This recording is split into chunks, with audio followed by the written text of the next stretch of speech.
for the story of the Exodus to be false, and the story of the drowning of Pharaoh to be false, you'd have had to gotten 2.5 billion people would have had to got their heads together one day and said, let's all fabricate this story and tell it to our unborn children to where they'll believe it. They would have had to fabricate it. As it is, the Jews have been retelling this story for 3,000 years every year. The youngest person in the meeting will come forward and ask the oldest person at the meeting. I mean, it's got to be someone old enough to talk, but usually a preschool child will go to this ancient person who might even be sitting on a wheelchair with a shawl draped over his shoulder and ask this ancient person, why is we celebrating tonight different from all other nights? And the ancient person will tell the story again. And they've been doing this ceremony for 3,000 years. In order for it to be faked, they would have to have come to some kind of agreement. Let's all of us agree to tell this and make it sound well. And now I want to remind you of something else, folk. All of your ancient peoples, everyone, there are no exceptions, begin their history with stories we call fairy tales. And some of them are so far-fetched they make the Bible story seem tame by comparison. If any of you have read the fairy tales? Yeah.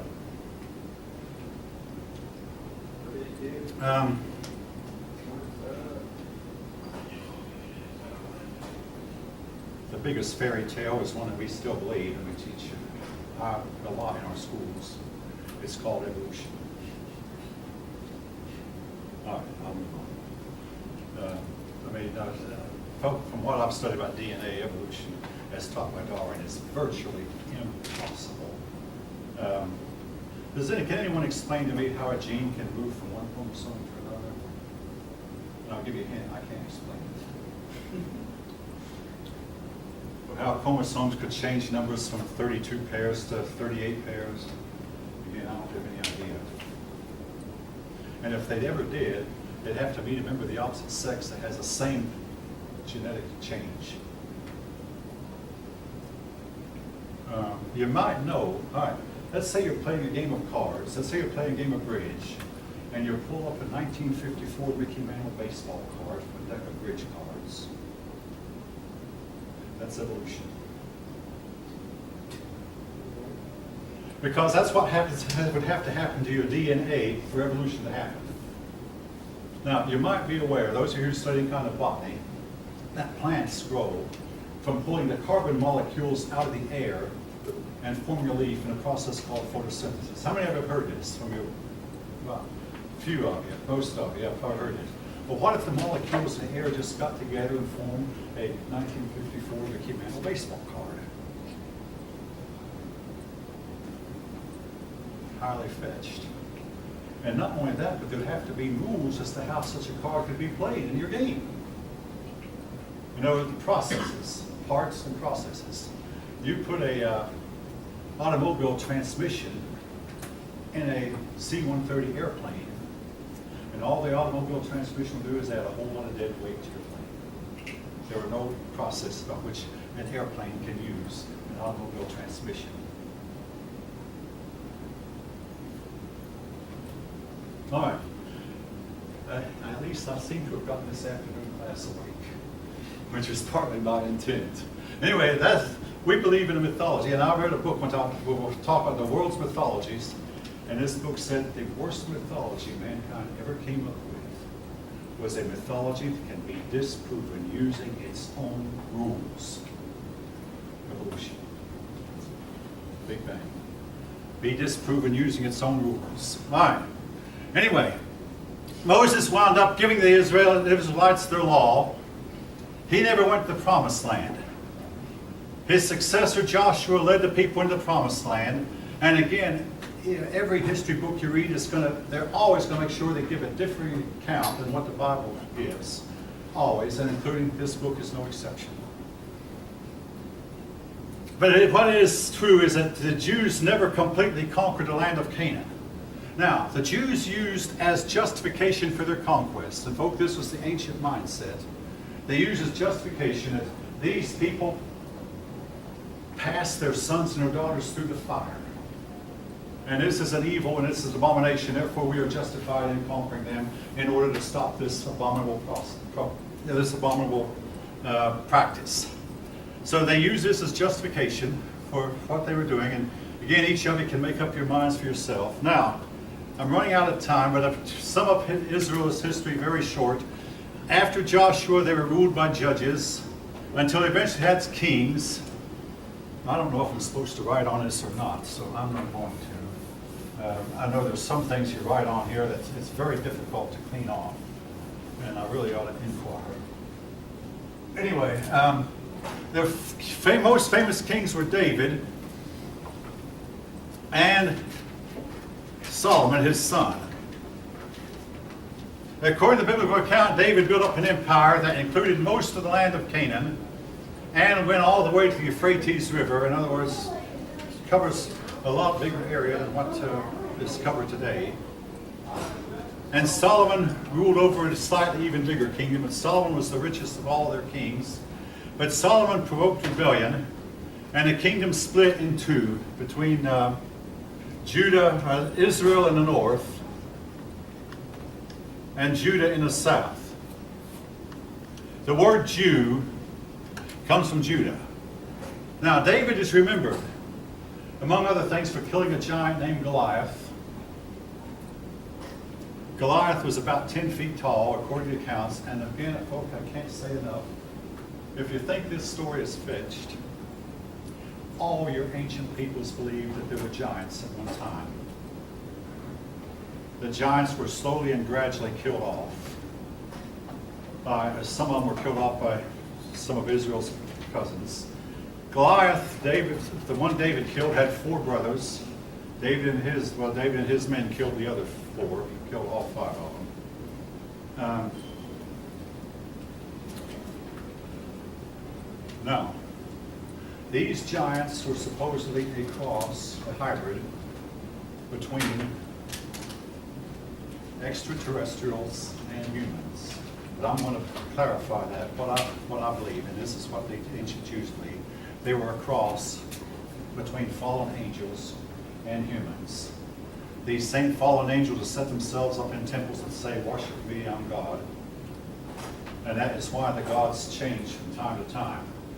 The Sumerians' first god was Anu, and one day Anu no longer would talk to them. Anu is gone. Then came Enki and Enlil.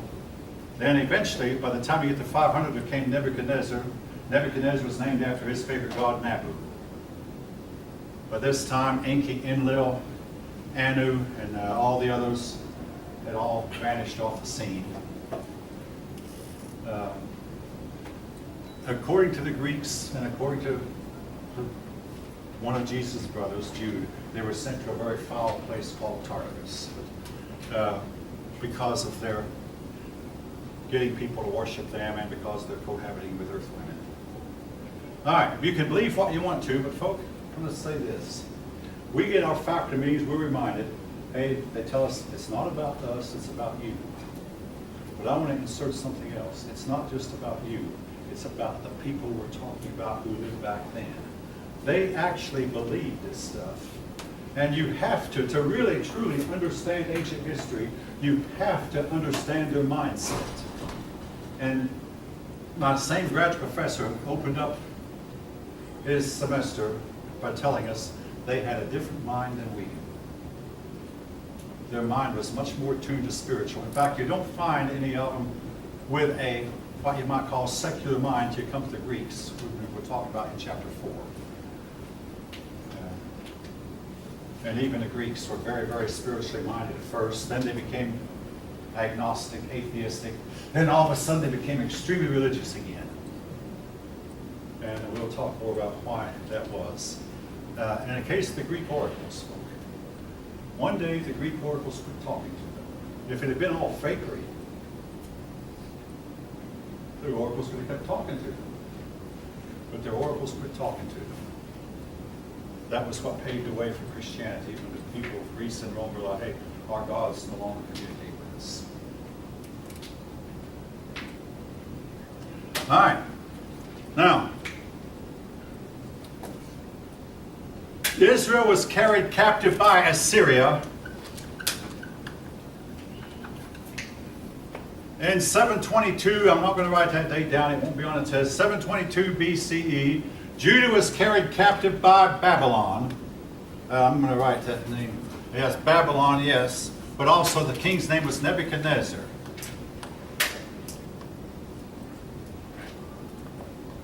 Nebuchadnezzar of Babylon carried Judah captive Babylon. In 586 BCE. I've seen the historians give the date of 585 or 587, but approximately this time. Again, I want to remind you, these people kept years according to the year of their king. In the third year of, in the case of Nebuchadnezzar, he invaded Babylon in the fourth year of his reign, then again in the seventh year, and again finally 11 years later in the 18th year of his reign. So he invaded Judea 3 times, but the third time he carried up now, I say he carried them captive. Both the Assyrians and the Babylonians would deport the upper crust, or the educated, the richer people, the governors, the government officials, and they'd leave the poor farmers behind. They figured that once they had taken away the upper society, the higher classes, the other people would never be able to organize enough to organize a rebellion. So Babylon and Assyria were in the habit of deporting people. Now, in the case of Assyria, they deported Israel, and to this day we don't know where Israel wound up.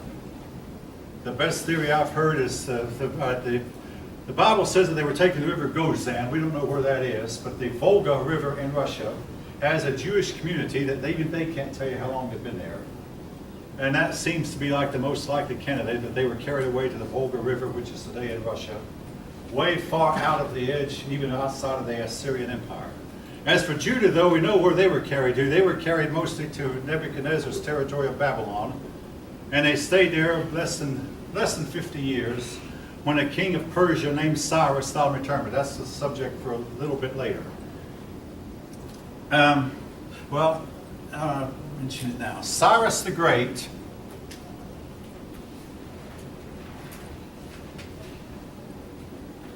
was a Persian. After the Persians had taken over from Babylon, Cyrus the Great allowed all peoples who wanted to return back to their ancestral homeland.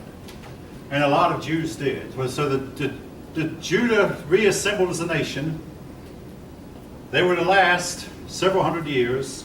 Eventually they were conquered by Rome. They had to be conquered again. Then the third time Rome moved in, Rome scattered them all over the earth. And the Jews wandered around for 2,000 years. Some of them reassembling as a nation in 1948. It took the German Holocaust to do it. All right.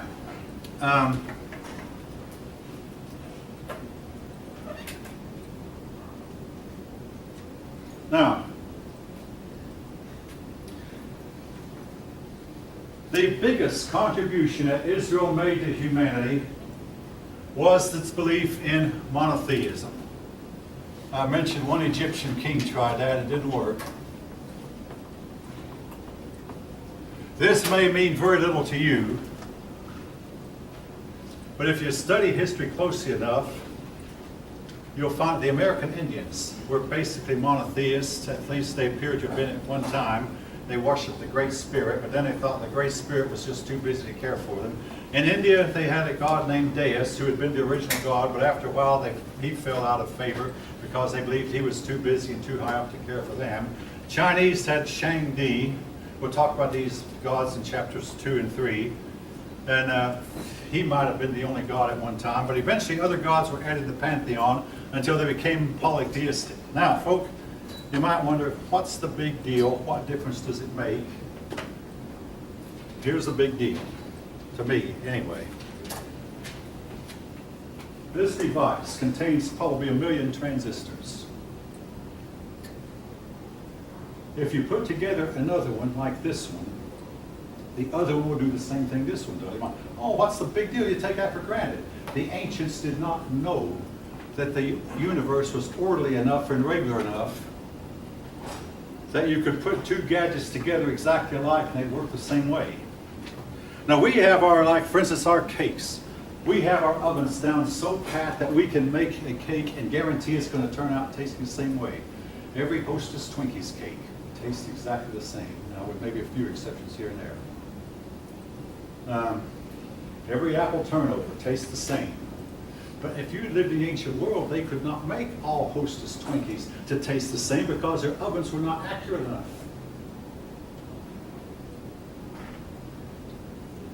All right. Now, supposing that you leave the class, and when it's time for you to go home, you get in your car, turn on the ignition key, and your car doesn't start. And you decide, okay, now my car isn't starting, so I'm going to offer a lamb sacrifice to see if that will not awaken the spirit of autism in my car and make my car then decide that he is going to start. If you did that, they would probably lock you up in some kind of insanity. This, though, explains the difference between our mindset and theirs. A monotheist does not believe that nature is God. If you believe that the wind is God, your view of the universe is going to be very chaotic because you can't predict it. If you think we can predict the weather, remember December 8th when that big snowstorm came and the weathermen did not accurately predict that until, well, they didn't. Even 2 or 3 hours before it got bad, they still weren't bad. They still predicting it was going to again. So if you believe the wind is God, you don't believe there's enough regularity in order to create something like an automobile. You know, when my automobiles are mass produced and an assembly line, put out one every 30 seconds, and they all work alike. And if something doesn't work about one, somebody will go in and find out what's wrong and fix it. But again, if your car doesn't start, may I suggest, call for help, call for a mechanic. And when he finds out what part is bad and replaces that part, it will. It'll start again. Now, this was the biggest contribution Israel made, was monotheism, and it ultimately enabled monotheistic peoples to develop technology, to develop science, to create the world that we have today, a world of air-conditioned buildings, a world of lights that are not candle lights, a world of airplanes, automobiles, computers, and whatever, because we believe there's a lot of order and in the universe. Well, a lot of sameness and a lot of order. People who don't believe this will not excel technologically. Now, the Jewish God, they believed he could not be defeated, but if he was, if they were defeated in battle, it was their own fault. It was because they had not been faithful to their God, they had worshipped other gods, and they blamed their periods of captivity on their failure to keep the covenant that Moses had given them, keep the law that Moses had given them. And they believed that once they kept the laws rightly, they would prosper. Eventually, once they went to Babylon and came back, they never returned to idolatry again. They never returned to worship. They remained monotheistic from that day till this. They believed that their God was everywhere. Their religion was more connected with morals than others. Their God expected a moral standard of them. In other words, don't steal, don't move your neighbor's landmark, etc., etc. Several rules summed up in the 10 Commandments, but actually they had some 600 laws. Some 250 of them were do's and 350 of them were don'ts. The do's are more restrictive than the don'ts. The don'ts say do anything you want to except stay out of this area here. The don'ts fence you out. The do's fence you in. Anyway, they had a law given by Moses. And I will be saying more about Moses' law from time to time throughout history. Moses also commanded they be kept clean. And this is one reason why more of them survived the Black Death. When the Black Death hit Europe, Jews did not die as much as other people, owing to the fact that Moses had commanded them 2 things. Number 1, keep clean. And number 2, every year, completely clean out your barns, and then put your new wheat and new grain into new barns, or not new, into barns that have just been completely cleaned out. But throw away and burn the old. This is known to have kept down the rat population. And folks, I'll tell you something else. One thing I learned about the Black Death recently, of course, it was caused by global cooling. this you can pretty well prove. When the climate warms, life prospers. When the climate cools, humans and animals and plants die. Global warming is the best thing that ever happened to mankind. Unfortunately, it doesn't last. I have a lot more to say about that. But something else. Pope Gregory VII had commanded that all cats be killed. Two peoples would not kill their cats, old maids and Jews. The old maids did not die of the plague, and the Jews didn't, and both groups were hated and called witches. The Black Death was spread by fleas that lived on rats. When they killed the cats, the rats multiplied. But again, the old maids had cats, all of you maybe know, old maids tend to have cats around their dwelling. It's known they had them then. And as for Jews, they didn't kill their cats because, after all, they were not under the authority of the Pope anyway. So the rats were eaten, or were chased away and eaten up by the cats, except among the other peoples who were supposedly people who obeyed the Pope. They died in droves. 1/3 of Europe died out.